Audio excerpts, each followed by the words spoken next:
Ibinyamakuru biratubwira amakuru y'ibibera ku isi, abanyapolitike bakatubwira imigabo n'imigambi yabo, abandi nabo bakatubarira inkuru zabo nababo. Nyamara ariko hari andi makuru batatubwira.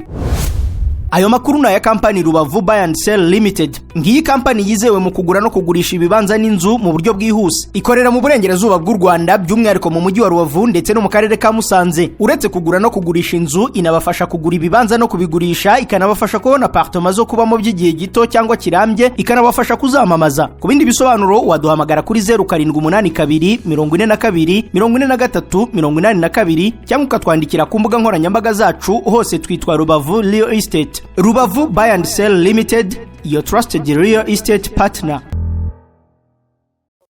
Hello, welcome back to Rubavu Real Estate YouTube channel. Ni buri mushya kanda subscribe ukore no kunzugira kugira ngo tujye tubana buri munsi.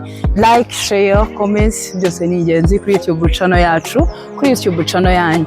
Dufite n'izindi platforms wadusangaho: TikTok, Instagram, Facebook, YouTube. Amazina namwe dukoresha ni Rubavu Real Estate. Welcome back. So hano turi rero twazana ikibanza gikora ku muhanda neza nkuko mubona ndi ku muhanda. Ikibanza ni iki? Ni ikibanza kinini cyane kiri muri quartier nziza, view nziza y'amazi ngira ngo muri kuyibona. Lake KIVU iri kugaragara neza. Ni Rubavu Nyamyumba neza kuri brasserie, na ahantu heza cyane, na ahantu hanini. Ni ikibanza gifite metero kare 1500. Tukwatangira miliyoni 180. Zoning area ni R3. Duhamagare cyangwa twandikire mu bambere. Ibyangombwa byose birahari, ugura uhita ukorerwa mitasiyo.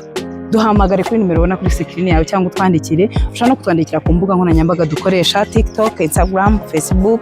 Amazina namwe ni kimwe namwe no kuri YouTube ni Rubavu Real Estate. Munsi y'iyi video harahagena umwanya wa comment, naho watwandikira ukahadusanga. Rubavu Buy and Sell Limited turizewe cyane mu kugura no kugurisha ibibanza n'amazu.